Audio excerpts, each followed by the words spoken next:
Hello hello hello hello everyone. तो स्वागत है आपका दोबारा से मेरे चैनल पे। तो आज हम रिएक्ट करने जा रहे हैं एक नई स्टैंड अप कॉमेडी जिसका नाम है the delulu express bye Zakir Khan. ठीक है, तो चलिए विदाउट एनी डिले हम वीडियो पे रिएक्शन देना स्टार्ट करते हैं। और हाँ, रिएक्शन स्टार्ट होने से पहले वीडियो को लाइक शेयर करना प्लीज़ प्लीज़ प्लीज़ मत भूलना, और कमेंट तो आप देखते देखते करिए और सब्सक्राइब भी कर देना साथ में। तो चलिए स्टार्ट करते हैं।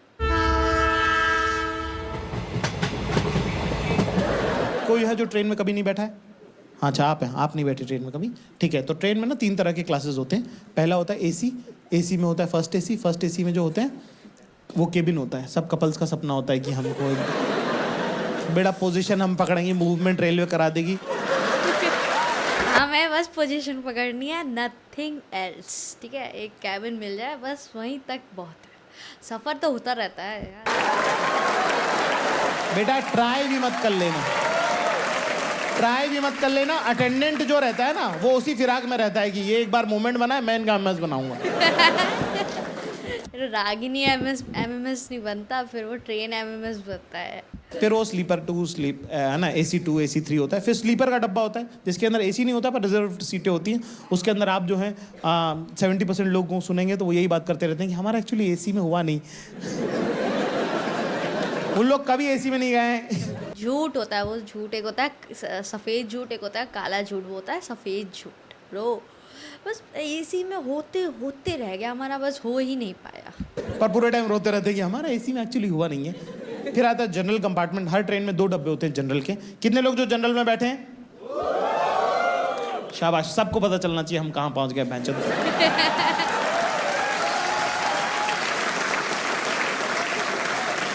जनरल में 2 डब्बे होते हैं। जनरल में यूजुअली टिकट 68 होती हैं, कई बार 72 होती हैं। कई बार सरकार को ऐसा लगता है कि इतने लोग बैठेंगे। उसके अंदर एक डब्बे में बैठते 1200-1300 लोग। भर के जाती है, भर के। लाइक एक आपके पास एक बैग है, उसमें आप जितना सामान भर सकते हो ना भर दो, जितना भर सकते हो। कोई लिमिट उसकी रीच हो जाती है ना, उसमें भी उसमें 2-4 बंदे एक्स्ट्रा घुस ही जाने हैं। ये होना ही होना है जनरल डब्बे में। वो बहुत बेकार है यार जनरल डब्बा, तो गलती से भी मत करना। अगर आप सबसे बड़ा धोखा होता है तत्काल वालों के साथ। तत्काल कभी भी हो सकता है बुक नहीं हो, लग गए। 2-3 दिन जनरल में, अगर आपने एक हफ्ते में 2-3 दिन अगर ट्रैवल कर लिया तो आपका डीएनए बदल सकता है। इतना नजदीक का मामला रहता है उसके अंदर। मैंने आखिरी सीट पे, अगले डब्बे की आखिरी सीट पे अपना बैग टिकाया है ना, और वहाँ दरवाजे पे एक लड़का बैठा था, उससे बात करना चालू करी। तो बैठा, उसके पास मैंने उसको बोला, मैंने कहा भैया हवा अच्छी चल रही, दरवाजे पे भी नहीं चलेगी तो कहाँ चलेगी? क्या सोच रहे हैं भैया आप? क्या आपको कैसे पता मैं कुछ सोच रहा हूँ? खाली बैठ के क्या ही करेंगे? फंस गया ना। मैंने कहा मुझे लगा इंजीनियर है, इंटेलिजेंट है, तो कुछ अच्छा ही सोच रहे होंगे। क्या आपको कैसे पता चला मैं इंजीनियर हूँ? मैं कहा अरे इंडिया में 4 में से 5 लड़का इंजीनियर है। यार 3rd ईयर में हो भैया, ये वो प्लान। बच्चा पैदा नहीं होता उससे पहले से पेरेंट्स डिसाइड कर लेते हैं मेरा बेटा क्या बनेगा, मेरा बेटा इंजीनियर बनेगा, मेरा बेटा इंजीनियर बनेगा, बस और कुछ ये सब नहीं। बातें करने, देखो मेन टॉपिक पे आते हैं अपन। तो मेन बात अपने को वही करनी होती है। गर्लफ्रेंड वगैरह का क्या सीन? हराम ने इतनी ठंडी सांस भरी, पूरी टेम्परेचर गिरा दिया ट्रेन का। अब क्या ही बताए भैया। छोड़ के चली गई। और अपना तो भाई गॉसिप में देखो बहुत हाथ अपना हैवी है। अपनी कोई बहन भी नहीं है, और मैं तो फुल ब्लोन इन्वॉल्व रहता हूँ गॉसिप में। मतलब कि अगर मान लो कि ये जो ट्रेन का जो स्लीपर का डब्बा होता है उसमें ना 2 ब्लॉक्स के बीच में ऊपर की बर्थ में जालियाँ होती है ना। अगर मान लो मैं अपर बर्थ पे बैठा हूँ और बगल में कोई परिवार बैठा है, तो मैं रात को नहीं सो पाऊंगा। फिर मैं जाली में लटक के उनके पूरे घर की बात सुनता हूँ। कान लगा के हाथ नोट बना रहा हूँ यहाँ पे। ऐसे ऐसे होता है, ऐसे ऐसे होता है। तुम सुबह उठोगे, मेरे मुंह पे आधी जाली मंडी रहेगी।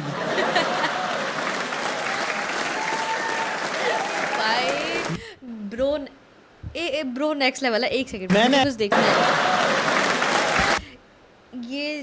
ये ब्लैक वाला पर्सन है ना, इसको मैंने कहीं देखा है।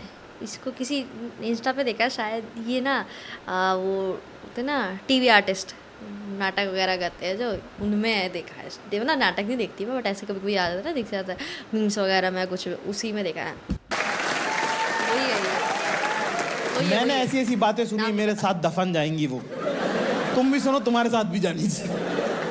कह रहे बड़ी मासी आप नहीं थे उस दिन, हम थे उस दिन घर के अंदर, जब मोंटू की शादी की जब तारीख तय हुई थी ना, है ना, छोटी मामी ने घर के बीच में आंगन में खड़े होके कहा था कि जिस दिन मोंटू की बारात जाएगी सारी बहन बेटियों को पायजेब दूंगी, पायल दूंगी।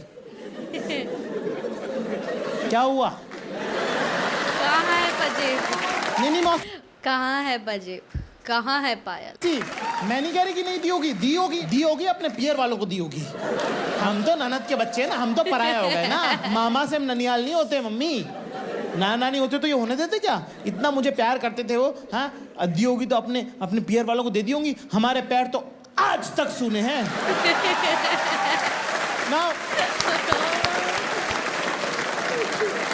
Now you know that छोटी मामी is not a nice person, right? तो उसी इंटेंशन से मैंने, ये स्लीपर की खास बात है, उसमें यही सब पारिवारिक बातें चलती रहती। तो मैंने बोला, मैंने कहा क्या हुआ यार, तुम्हारा ब्रेकअप कैसे हो गया? कह रहा कुछ नहीं यार, बस फर्स्ट ईयर में साथ में थी प्रोजेक्ट में, फिर सेकेंड ईयर में उसने दूसरा बंदा बना लिया। मैंने कहा अरे कुछ बोली तो होगी ना, मतलब तुम्हारे बिना जी नहीं सकते और दिख मत जाना, बीच में क्या? बीच का क्या? कह रहा है कि कुछ नहीं यार, बात, मैंने कहा बात भी तो हुई होगी कुछ, क्या बोली वो? कह रहा है नहीं बात होती नहीं थी ना मेरी। मैंने कहा वो तो ब्रेकअप के टाइम नहीं होती थी ना, उसके बाद क्या? कह रहा नहीं पहले भी नहीं होती थी। तो रिलेशनशिप कैसे हुआ जब बात हुई नहीं? ना रिलेशनशिप स्टार्टर से पहले हुई, रिलेशनशिप खत्म होने के बाद हुई, तो फिर बात की तो छोड़ो, बीच में तो बात क्या हुई फिर? तू था ही नहीं रिलेशनशिप में, तो सपनों में तो था। गर्लफ्रेंड कब थी तेरी? क्या प्रोजेक्ट में थी ना?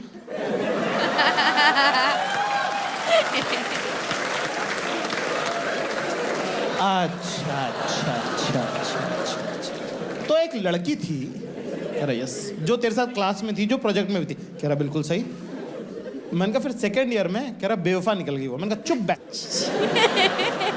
एक होता भाई एक तरफा प्यार, आप किसी से प्यार करते हैं, आपने उनसे इजहार किया, उन्होंने मना कर दिया, आप फिर भी लगे हुए। मैं इसकी इज्जत करता हूँ कि आपका एफर्ट है इसके अंदर।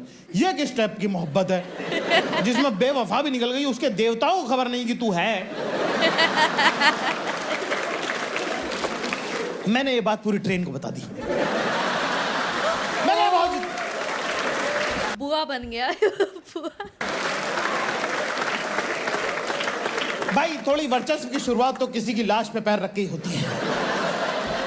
पहले ब्लॉग में एक आंटी थी, बबलू की मम्मी, बहुत फनी, वो वाली आंटी नहीं जो हंस के कुछ बुरी बुरी बातें बोल देती। ओ भाभी जी आप तो, मुझे लग रहा था पेट से हो, ये तो आपने बढ़ा लिया। माफ करना भाभी जी। भाई बबलू करके लड़का, उसकी मम्मी भयंकर फनी, उन्होंने तो रगड़ दिया इस इंजीनियर लड़के को। उससे पानी की बोतल कह रहे भैया पेप्सी पियेंगे आप? वो कह रहा आंटी जी पेप्सी थोड़ी पानी है ये तो। कह रहा आपको उससे क्या मतलब, आप तो मन में मान लो कि पेप्सी है। जैसे कि मन में माना था कि ये मेरी गर्लफ्रेंड है। ये बेवफा, ऐसे ही मन में मान लो। ये सब चल रहा भाई साहब, बकचोदी, मजा आ गया भयंकर। मैंने कहा आप थोड़ा जो है ट्रेन में अपना जो आधिपत्य है वो सिर्फ इतने एरिया तक क्यों रखें, थोड़ी सी और हमारी सत्ता को, हमको बाउंड्रीज एक्सपांड करनी चाहिए। एक आंटी जो थी वो थर्ड ब्लॉक में थी, वो देख रही थी बहुत देर से कि ये लड़का कुछ ज़्यादा इंटरेस्टिंग है और मैं ओवर करने की पीक पे हूँ। दोस्तों तुम्हारे दिल पे हाथ रख के तुमको पता होता है, सच बोलना, तुम जब ओवर कर रहे होते हो तुमको पता होता है कि थोड़ा तो मैं ज़्यादा कर रहा हूँ। पर सबने ओवर किया होगा, किसी ने किसी बात को इतना खींचा इलास्टिक की तरह कि बस वो टूटने की उस पर आ गई, बट फिर भी आप उसको खींचे जा रहे हो कि वेट करो कि बस इसका एंड पॉइंट आ ही जाएगा, बस तो थोड़ा सा और खींच दो फिर ख़त्म हो जाएगा। तो प्लीज़ मेरे को कमेंट सेक्शन में बताना किस किस ने एक छोटी सी बात को इतना बड़ा करके बताया हो, ठीक है? और कौन जनरल डिब्बे में बैठा है। मज़ा आ रहा होता है तो क्योंकि क्यों नहीं। फॉर एग्जाम्पल लड़कियों को, जैसे आप लोगों को पता है ये बात, जैसे आपको जब पता होता है कि सब लोग सूट पहन के आ रहे हैं, जानबूझ करके तुम लहंगा पहन के जाते हो। तुमको पता होता है कि मैं ओवर कर रही हूँ, पर चलता है, कोई पानी मांगता तो उससे कि पानी यू वांट वाटर, पानी unnecessary but cute. Same feeling, over कर रहा हूँ मैं भयंकर, वो आंटी ने मुझे वाला लगे, ए लड़के इधर आओ, तुम्हें बिल्कुल वैसे वाला गया कि मैं कहा जी बताइए कोई काम है क्या? एटीट्यूड है ब्रो। मैं कहा जी बताइए। कह क्या नाम है तुम्हारा? कहीं के जेम्स बॉन्ड जैसे। मैं कहा जाकिर खान। कह रहे अच्छा पापा क्या करते हैं तुम्हारे? What is this line of question? पापा क्या करते हैं तुम्हारे? Why would you ask this? तो मैंने बोला टीचर है। कह रही कहाँ टीचर है? मैंने तो जनरिक ही रखा। मैं कहा जी इंदौर में टीचर है। हाँ। कह रहे टीचर है तुम्हारे पापा? मैं कहा जी। कह रहे तुम खान सर के बेटे हो? मैं तो मुकर गया, मैं तो जनरिक, मैं तो मना कर दिया। मैंने कहा कौन खान सर? कितने खान होंगे, वो खान को कैसे बुझाना? कह रहे इस वाले म्यूजिक के जो टीचर हैं, गर्ल्स स्कूल जो है, सितार बजाते हैं ना तुम्हारे पापा, इस्माइल के बेटे हो ना तुम? फंस गया लड़का, फंस गया। अब क्या बोलूं? इसका कैसे पता? मम्मी प्लीज अंकल को, पापा को मत बताना प्लीज। मम्मी कह रही सॉरी आंटी प्लीज पापा को मत बताना। यस। एटीट्यूड क्या तेल लेने। कह रहे तभी पूरी ट्रेन सर पे उठा रखी है। तुम्हारे पापा भी हमारे साथ कॉलेज में हुआ करते थे। तुम्हारी और उनकी आवाज़ बहुत मिलती है। मैं कहा मुझे तो पता ही है, पहले 2 दिन कांड हो चुके हैं इसमें। कह रही भाई तुम्हारे पापा भी बिल्कुल तुम्हारी तरह फन लविंग पर्सन। मैं कहा कौन? हमारे पापा? हमारे पापा सेपरेटली फन नहीं है और अलग से लविंग नहीं है। आप कह रहे हो वो फन लविंग? नहीं नहीं नहीं, कोई और होगा, कोई और होगा। कह रहा है बड़े टैलेंटेड थे तुम्हारे पापा, उनको फोन करना तो बोलना उनको कि रुखसार मैडम मिली थी। ठीक है, बहुत साल हो गए, वैसे बहुत साल हो गए, पता नहीं उनको याद, खैर याद तो उनको होगा। ओके कुछ भी कहो यार, बापू अपना है स्टड लौंडा। कहाँ जा रहे हैं जाकिर में आप? मैं कहा जी इंटरव्यू देने जा रहे हैं। कह रहा अच्छा, और ग्रेजुएशन आपका हो गया? मैंने कहा नहीं वो नहीं हुआ है ना, क्योंकि वो तो छोड़ दिया हमने, है ना। कह रही अरे वाह, ग्रेजुएशन कंप्लीट नहीं हुआ, अभी से ही जो है एग्जाम के टाइम पे ही नौकरी ढूंढना शुरू कर दी, शाबाश बेटा। मैं कहा कौन सा इनसे रिश्ता करना है? मैं कहा जो समझे आगे बढ़ो। इतने में पीछे उनके एक अपर बर्थ से एक लड़की उतरी, बड़ा की खूबसूरत लड़की, मतलब साइड से उनका जब पहली बार जब उन पर नजर पड़ी तो उनकी नसें यहाँ से दिख रही थी ऐसी नीली नीली, ठीक है ना। हमने देखा और उन्होंने ऐसा हल्का सा, इतनी बड़ी आँख, है ना, पलके इतनी भारी कि बंद हो और खुले तो ऐसा लगे जैसे कोई पंखा कर रहे हैं। सुर्ख गुलाबी होंठ और यहाँ एक छोटा सा तिल, सब याद है। और ना अभी क्योंकि सो के उठी है ना, तो ऐसे बाल उनके ऐसे बिखरे बिखरे से हैं। इतने में उन्होंने आवाज़ लगाई शाइस्ता, तो वैसे जीप पलटेंगी, जी अम्मी, ऐसे करके मेरा तो थूक बह गया। लाल टपकते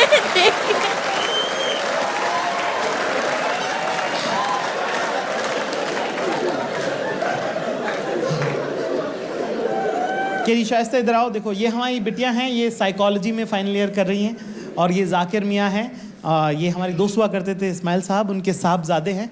और जाकिर जो है फाइनल ईयर कर रहे हैं, और देखो अभी से जॉब इंटरव्यू वगैरह देने लगे हैं। हाँ, किस चीज़ में ग्रेजुएशन कर रहे हैं जाकिर आप? तो अब क्या मुझे लगा अब तो रिश्ते की बात हो रही है, अब तो सच आप झूठ बताना नहीं ही बोल पड़ेगा। सकते। तो मैंने बोला, मैंने कहा वो एक्चुअली दरअसल मैंने तो ग्रेजुएशन से ड्रॉप ले लिया। कह रहा अरे वाह बेटा, पढ़ाई सब कुछ नहीं होती, तो आप क्या कर रहे हैं, क्या काम करते हैं? मैं कहा जी वो 3 साल हो गए ग्रेजुएशन से ड्रॉप लिए हुए। कह रहे नहीं बेटा, काम क्या करते हैं आप? मैं कहा जी मैं ढूंढ रहा था। कह रहे क्या ढूंढ रहे थे? मैंने कहा जॉब। कह रहे तो मिली? मैं कहा नहीं ढूंढ ही रहा हूँ अभी। कह रहे तो मिली एक भी नहीं? मैं कहा नहीं प्योरली ढूंढी। प्योरली ढूंढी है, मिली एक भी नहीं। क्या करूँ, इतनी दुख भरी जिंदगी हो गई है अब। कह रही वो कह रही हूँ शाइस्ता बेटा वापस जाओ, जहाँ से आए हो वहीं वापस जाओ, वहीं पे। अच्छा। तो तुम पिछले ग्रेजुएशन ड्रॉप करके तुम नौकरी ढूंढ रहे थे जो मिली नहीं है 3 साल से? मैंने कहा यस करेक्ट। सेम कह रहा और अभी जो जा रहे हो ये मिली हुई है? मैंने कहा नहीं वो भी नहीं मिली हुई। कह रहे तो ये भी पक्की नहीं है? मैं कहा हाँ। शाइस्ता ऊपर जाओ बेटा।